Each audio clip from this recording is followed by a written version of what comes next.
할렐루야. 12월 13일 매일 성경 말씀 묵상 주님의 이름으로 시작하겠습니다. 시편 142편 1절부터 7절까지의 말씀입니다. 내가 소리내어 여호와께 부르짖으며 소리내어 여호와께 간구하는도다. 내가 내 원통함을 그의 앞에 토로하며 내 우환을 그의 앞에 진술하는도다. 내 영이 내 속에서 상할 때에도 주께서 내 길을 아셨나이다. 내가 가는 길에 그들이 나를 잡으려고 올무를 숨겼나이다. 오른쪽을 살펴보소서. 나를 아는 이도 없고 나의 피난처도 없고 내 영혼을 돌보는 이도 없나이다. 여호와여, 내가 주께 부르짖어 말하기를 주는 나의 피난처시요 살아있는 사람들의 땅에서 나의 분기이시라 하였나이다. 나의 부르짖음을 들으소서. 나는 심히 비천하니이다. 나를 핍박하는 자들에게서 나를 건지소서. 그들은 나보다 강하니이다. 내 영혼을 옥에서 이끌어내사 주의 이름을 감사하게 하소서. 주께서 나에게 갚아 주시리니 의인들이 나를 두르리이다. 아멘. 자, 오늘은 계속 이어서 다윗의 비탄시입니다. 자, 돌아볼 자 없는 외로운 영혼이 하나님 앞에서 토하는 호소와 간구의 시예요. 우리에게도 와닿는 부분이 참 많죠. 이 본시는 다윗이 굴에 있을 때라고 하는 표제가 있어요.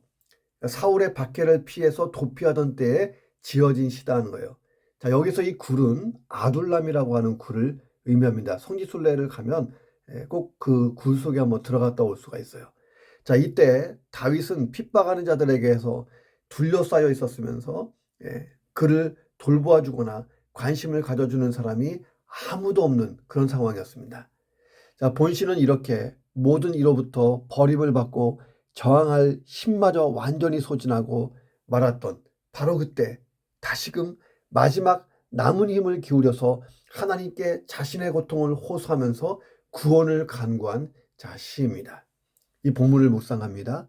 첫째는 추락하는 자에게 필요한 것은 믿음의 날개다 하는 거예요. 추락하는 자에게 필요한 것은 뭡니까? 믿음의 날개. 자, 사무엘하 22장에 보면 사울의 박해를 받고 도주하던 중에 사울의 군대의 눈을 피하고자 숨어 들어간 굴이 하나 있었어요.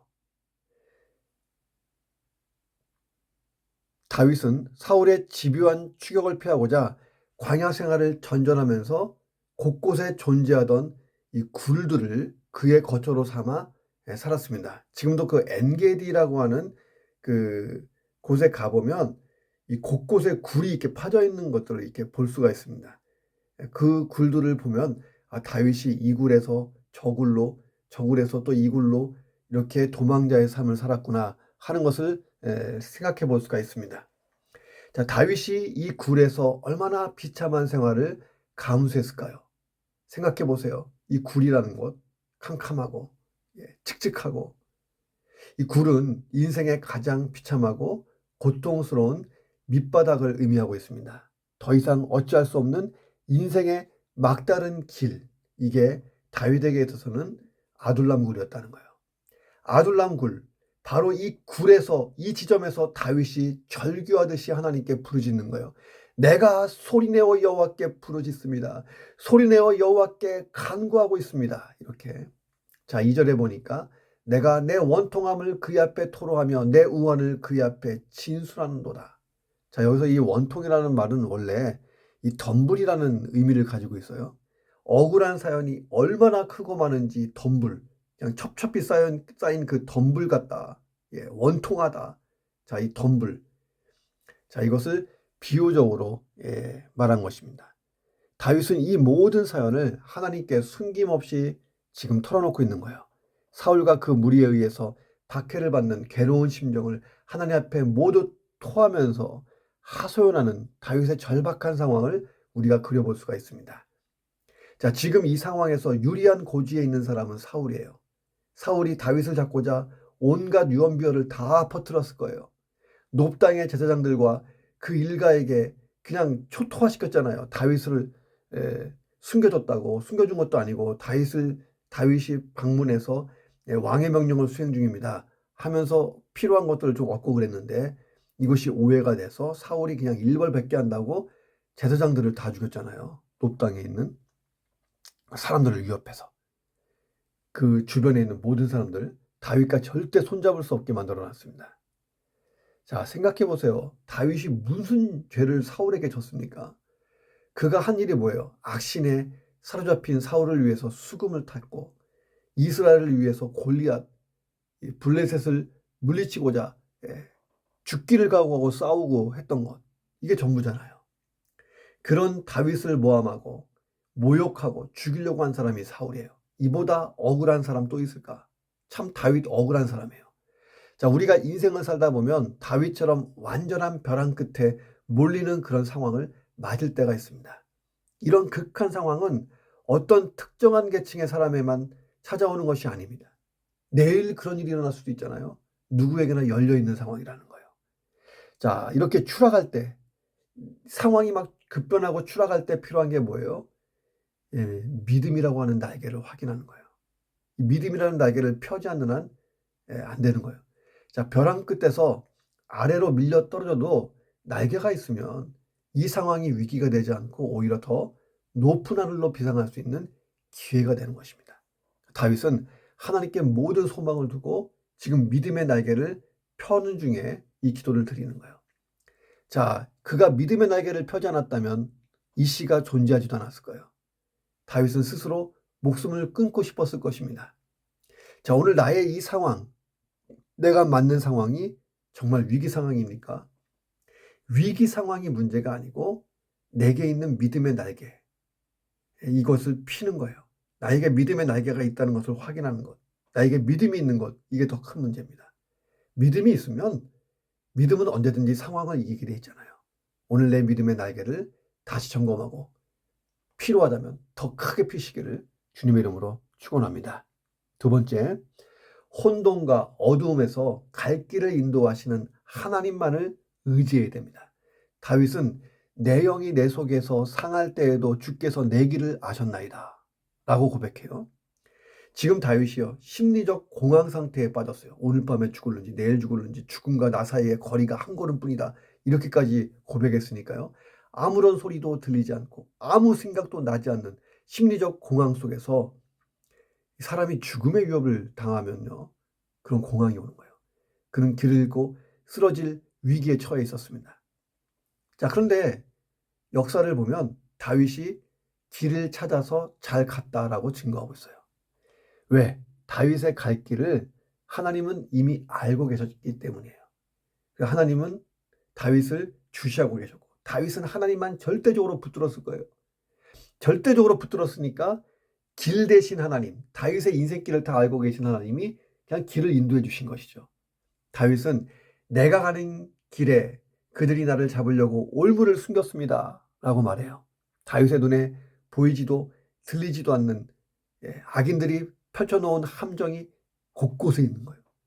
지뢰밭을 걷는 심정으로 매일매일을 도피하고 도망치고 숨기고. 자, 그러나 하나님이 길이 되어주시니 소망이 있었어요. 다윗을 도울 자 아무도 없었어요. 4절에 보니까 오른쪽을 살펴보십시오. 나를 아는 이도 없고 나의 피난처도 없고 내 영혼을 돌보는 이도 없습니다 라고 말하면서 하나님만 의지합니다. 하나님이 내 길을 다 아시잖아요. 내 인생 미래 다 아시잖아요. 자, 우리가 혼돈과 어둠의 인생길을 걷게 됐을 때 한 가지를 분명히 마음에 새겨야 돼요. 하나님만이 나의 길이다. 내 갈 길을 하나님만 정확하게 아신다. 하나님이 곧 내 인생의 길이시다. 우리가 가야 할 정확한 길을 알고 계시고 최종 종착지 천국까지 인도하실 분은 하나님이세요. 하나님께 소망을 두고 길을 인도해 달라고 기도하는 거예요. 그렇게 하시기를 주의 이름으로 축원합니다. 세 번째, 하나님이 분기신 사람은 모든 걸 다 가진 사람이에요. 다윗은 4절에서 하나님이 나의 피난처십니다 라고 고백합니다. 자, 그런데 하나님은 다윗을 단지 숨겨만 주시는 분이 아니었죠. 그 피난처에서 다윗의 필요를 채우시는 분이었어요. 자, 그래서 다윗은 하나님을 살아있는 사람들의 땅에서 나의 분깃이었습니다. 하나님은 나의 분깃이잖아요. 분깃. 이 분깃은 뭐냐면 할당, 못, 이런 뜻을 의미합니다. 자, 승리자들이 그 전리품을 분배하잖아요. 그때 분깃. 자, 또 제사장들에게 나누어지는 재물의 어떤 한 일정 부분, 이게 분깃, 특별히 이스라엘 백성이 가나안 땅에 들어갔을 때 나누어 받았던 유업, 땅, 이것을 분깃이라고 합니다. 하나님이 나의 분깃입니다. 다시 말하면 하나님이 나의 소유이시고 하나님이 나의 필요를 채우시는 분이시고 하나님이 나의 공급자요. 하나님만이 내가 의지해야 될 분이시고, 예. 하나님이 곧 나의 생존의 전부입니다. 분깃입니다. 이게 고백한 거예요. 다윗이 하나님이 나의 분깃이라고 고백한 것을 좀 더 깊게 생각해 보세요. 당시 다윗은 모든 것을 잃었어요. 여기저기 떠도는 빈털터리 신세였습니다. 그러나 자기에게서 영원히 빼앗아갈 수 없는 한 가지 값진 유산이 있죠. 빼앗기지 않는 유산. 그것은 하나님이에요. 어떤 어려움이 와도 하나님을 향한 신앙을 포기하지 않겠다고 이를 악물고 다짐한 거예요. 하나님만 남았습니다. 오직 하나님만 있습니다. 하나님뿐입니다. 자, 그리고 이제부터 하나님 한 분만으로 이제 만족하겠습니다. 하나님이 나의 전부고 나의 공급자이십니다. 라고 믿고 작정합니다. 다윗은 정말 그렇게 살았어요. 그때부터 이 시련이 있었기 때문에 다윗이 성군이 될 수 있었고 그 모든 시련을 다 통과해서 예수 그리스도의 그 조상, 아브라함의 언약, 다윗의 언약, 예수 그리스도 십자가의 언약으로 이렇게 이어지잖아요. 언약의 큰 줄기에 방점을 찍은 거예요. 다윗은 정말 그렇게 살았어요. 하나님은 다윗의 최고의 분깃이 되어줬어요. 빈털터리였던 다윗에게 얼마나 많은 것을 줬습니까? 레위 족속은 땅의 일부분이 아닌 하나님을 자신의 분깃으로 삼고 하나님을 의지하고 생계의 문제를 포함한 삶의 모든 문제를 하나님께 맡기고 해결했던 족속이에요. 다윗은 그런 레위 족속보다도 더한 그런 신앙으로 살았어요. 그래서 모든 사람들이 흥분할 만한 하나님의 채워주심을 경험한 거죠. 오늘 내가 가진 것이 얼마 되는가 하는 것은 크게 문제되지 않습니다. 하나님 편에서 그렇다는 거예요. 분깃이 되어주시는 하나님에 비하면 내가 가진 게 아무리 많아봐야 먼지만큼도 안 되는 분량 아니겠습니까? 그럼에도 내가 오늘 세상의 가치에 온 마음을 빼앗기고 살지는 않는다는 거예요. 야, 나 이거 없으면 안 돼. 이거 모아놔야 돼. 이거 비트코인도 갖다 놔야 되고, 채권도 갖다 놔야 되고, 뭐 이렇게 달러도 갖다 놔야 되고, 금도 사야 되고, 세상의 온 가치. 물론 뭐 그렇게 나쁜 건 아니에요.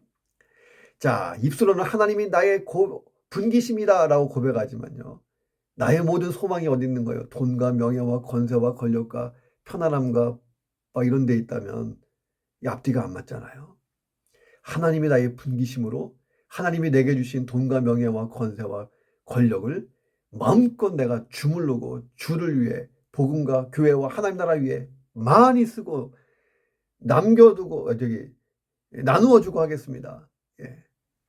하나님이 계속 채워주실 거니까 나의 분깃이니까. 자, 내 마음이 어디로 지금 향하고 있나를 보세요. 시편 119편 56절에서 다윗은 내 소유는 이것이니 곧 주의 법도를 지킨 것입니다. 라고 말했어요. 내가 말씀대로만 살면 그 자체가 나의 소유다. 왜? 말씀이 가지고 오는 축복을 그대로 받을 거니까. 자, 시편 16편 5절에서도 다윗이 고백해요. 여호와는 나의 산업과 나의 잔의 소득이시니 나의 분깃을 지키십니다. 자, 내 분깃에서 일부가 빠져나가면 하나님이 또 채우시고 또 채우시고. 야, 얼마나 좋아요. 다윗은 하나님께서 나의 분깃이며 주의 말씀을 지키며 그 뜻대로 살아간 자신의 삶 자체가 소유라고 말해요. 세상에서 얻은 분깃은요, 영원하지 않죠. 자, 그런데 하나님이 주신 분깃은 영원한 거예요. 자, 내가 무엇을 하든지 하나님 안에서 행한 것, 무엇을 얻든지 하나님 안에서 얻은 것. 자, 그런 것들은요, 영원히 기억되는 거예요. 자, 하나님이 주시는 것 많이 얻어서 그걸 가지고 하나님의 일을 많이 행하고, 이 땅에서도 내가 그 분깃을 누리고 행한 말씀대로 살았던 그 삶의 결과로 영원히 이 분깃이 사라지지 않고 나에게 상급으로 주어지는, 야, 소위 속된 말로 알 먹고 꼭 먹고 일석이조가 되는 거예요. 하나님이 분깃인 사람, 이 사람이 그래서 모든 걸 가진 사람이에요. 자, 그런 사람이 될 수 있는 이미 충분 조건 우리가 가지고 있잖아요. 하나님 아버지가 창조주시고 나를 만드신 분이고 세상 모든 걸 갖고 계시는데 그 아버지에게 달라고만 하면 되는데, 자, 주신 것을 또 잘 관리하고 쓰기만 하면 되는데 더 많이 받아서 더 많이 쓰고 더 많이 받아서 더 많이 쓰고, 말씀대로 거룩한 삶, 하나님의 성품에 맞는 하나님이 기대하신 인생을 살아서 그 많은 열매를 남겨서 하나님께 영광 돌리고, 하나님 앞에 섰을 때에 이것이 칭찬과 존귀로 내게 오고 영원히 기록되고 그런 상급의 면류관이 씌워지고, 야, 얼마나 좋아요. 자, 남은 시간 많잖아요. 100년을 산다 해도 이미 우리는 꺾인 나이들이 많잖아요. 열심히 살아보시기를 주의 이름으로 축원합니다. 네 번째, 하나님이 바꾸어 주시는 인생 무대를 기대하라는 거예요. 추락하면서 힘든 상황에서 하나님이 바꿔주시는 인생 무대, 저도 기대하고 있습니다. 다윗은 지금의 상황을 바꿀 수 있는 분은 하나님밖에 없다고 기도해요. 나의 부르짖음을 들으소서. 나는 지금 심히 비천합니다. 나를 핍박하는 자들에게서 나를 건지십시오. 그들은 나보다 강합니다. 내 영혼을 옥에서 끌어내사 주의 이름을 감사하게 해주십시오. 주께서 나에게 갚아 주실 것입니다. 의인들이 나를 두르고 있게 될 것입니다. 자, 이 다윗의 기도에서 옥에서 건지십시오. 이 옥은 함정, 구덩이, 감옥 이런 뜻인데 다윗의 모든 고통과 역경을 은유적으로 표현한 거예요. 사울의 핍박을 받고 그래서 거주했던 아둘람굴 속에서의 부자유스러운 모습을 의미하기도 합니다. 당시 다윗은 굴 속에서 나오는 즉시 사울이 풀어놓은 첩자들에 의해 발각되고 포착된 표적을 잡고자 달려온 사울로 인해서 그의 생명이 위험한 처지에 빠질 판이었습니다. 굴에서 쉽게 나올 수도 없잖아요. 깜깜한 밤에 살짝 나오든지 그래야 되지. 마치 감옥에 갇혀서 죽을 날을 기다리는 사람처럼 막 사형수 같은 그런 심정으로 살았다는 거예요. 과연 언제 다윗이 사울에게 붙잡힐 것인지, 언제까지 다윗의 생명이 부지될 것인지, 여기에 모든 초점이 맞춰진 상황. 죽는 건 죽는 건데 언제 죽을지 날짜만 다가오고 있는 그런 촉박한 상황이었다는 거예요. 자, 그런데 다윗은 이 판을 새롭게 하실 수 있는 분은 오직 하나님뿐이라는 것을 확실히 믿었기 때문에 하나님께 하나님, 이 판을 바꿔주세요. 내 인생의 스테이지, 무대를 바꿔주세요 하고 기도한 거예요. 자, 그래서 다윗이 미래를 노래하는 거예요. 하나님이 악인들에게 다윗을 대신해서 갚아주시고 많은 의인들이 다윗을 인정하고 모여들고 다윗이 구원의 하나님의 이름을 간증하고 찬양하는 날이 올 거라고 믿었습니다. 자, 그리고 정말 다윗의 기대대로 하나님이 다윗이 있는 그 인생 무대를 새롭게 바꾸시죠. 자, 스테이지 2, 3, 4 바뀌어가는 거예요. 요셉 보세요. 얼마나 많은 인생 무대가 바뀌었어요. 아버지 품에서, 구덩이에서, 그 종의 신분으로 감옥까지 가고, 게다가 어떻게 됩니까? 애굽의 총리까지 올라가잖아요. 스테이지가 막 바뀌어요. 자, 그러나 다윗과 요셉도 공통적인 게 있죠. 하나님의 목적을 향해서 가고 있었다는 거예요. 하나님의 계획, 하나님의 예비하심을 따라갔다는 거예요. 자, 우리가 하나님께 시선을 떼지 않고 하나님의 말씀을 따라 계속 가면 우리는 궁극적으로 하나님이 내 인생에 목적하신, 기대하신 인생 무대로 달려나가는 거예요. 자, 그보다 모험적이고 신나는 인생이 또 있어요. 지금 이 스테이지가 다가 아니고 더 나은 스테이지, 또 다른 스테이지가 있다고 생각해 보세요. 밋밋한 인생길 사는 것보다 드라마 같은 인생길 어떠십니까? 도전해 보시기를 주님의 이름으로 축원합니다. 추락하는 상황보다 하나님 믿음의 날개 가지고 있는가 확인하고 믿음의 날개를 펼 수 있는 하나님, 그런 힘과 능력을 공급하여 주옵소서. 큰 믿음을 가지게 하여 주옵소서. 혼란과 어두움에서 갈 길을 인도하시는 하나님, 하나님만이 길이고 하나님이 내 인생의 모든 것을 아신다고 믿고 하나님 말씀을 따라 하나님을 의지하고 나아가게 도와 주옵소서. 하나님이 내 인생의 공급자요 분기시요 전부이십니다. 하나님을 의지하며 풍요로운 인생길 걷게 하여 주시옵소서. 하나님이 바꿔주시는 인생 무대를 기대합니다. 하나님, 내 인생의 무대를 바꿔 주시옵소서. 예수 그리스도의 이름으로 기도합니다. 아멘.